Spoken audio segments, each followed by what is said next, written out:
Chhota Udepur ST depot ખાતે નગરપાલિકા પ્રમુખ મંજુલા કોલી દ્વારા 2 મિની બસોનું લોકાર્પણ કરવામાં આવ્યું હતું। છોટાઉદેપુર જિલ્લાના આદિવાસી વિસ્તારોમાં બસોની ઘટના કારણે આ વિસ્તારની પ્રજા તેમજ વિદ્યાર્થીઓ અનેક હાલાકીનો સામનો કરી રહ્યા છે।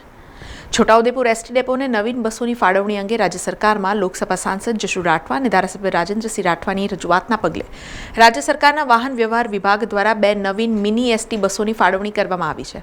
ત્યારે છોટાઉદેપુર એસટી ડેપો દ્વારા કવાટ અને જનિયારા બંને ઉપર નવી બસો રવાના કરવા માટે એસટી ડેપો ખાતે આજરોજ નગરપાલિકા પ્રમુખ મંજુલા કોલીના હસ્તે બંને બસોનું લોકાર્પણનો કાર્યક્રમ રાખવામાં આવ્યો હતો, જેમાં છોટાઉદેપુર શહેર ભાજપ પ્રમુખ, શહેર ભાજપમાં મંત્રી રાજેશ સોલંકી, ભાજપ ઉપપ્રમુખ સુનિલ ડબગર સહિતના ભાજપના હોદ્દેદારો, એસટી વિભાગના કર્મચારીઓ દ્વારા બંને બસોને લીલી ઝંડી બતાવી પ્રસ્થાન કરાવવામાં આવી હતી।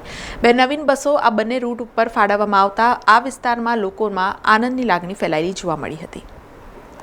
આપણા રાજ્ય સરકાર દ્વારા આપણા છોટાઉદેપુર જિલ્લામાં અને 2 બસો આપણે ફાળવવામાં આવી છે। એમાં એક કવાંટ ને એક ધનિયાદ્રી આપણા આદિવાસીઓ ભાઈઓ બધાને લાભ મળે અને વિદ્યાર્થીઓ એમને બધાને લાભ મળે રૂટે 2 ફાળવવામાં આવ્યા છે। આપણા સંસદ સભ્ય જસુભાઈ રાઠવા સાહેબ, ધારાસભ્ય રાજુભાઈ રાઠવા સાહેબ, એમને બધાને મેનેજર સાહેબ, ડેપોના મેનેજર સાહેબ, એમને બધાને હું ખૂબ ખૂબ આભાર માનું છું। અને આવી રીતે આપણી જિલ્લામાં બસો વધારે આપણને ફાળવણી કરે એવું હું માનું છું।